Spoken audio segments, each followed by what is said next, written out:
மேனிக்குள் காற்று வந்து மெல்லத்தான் ஆட கண்டேன்.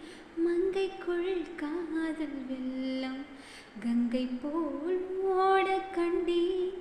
இன்பத்தின் எல்லையோ இல்லையே இல்லையே. அந்தியும் வந்ததா தொல்லையே தொல்லையே. காலம் தோறும் கேட்க வேண்டும் பருவம் என்னும் கீர்த்தனம். பாடு பாட பாடு பாட சின்ன சின்ன வண்ண கோயில் கொஞ்சி கொஞ்சி கூவதம்மா. புரியாத ஆனந்தம் புதிதாக ஆரம்பம். புரியான ஆனந்தம் புதிதாக ஆரம்பம். கூத்தாடும் தேன்முட்டு நானா நானா.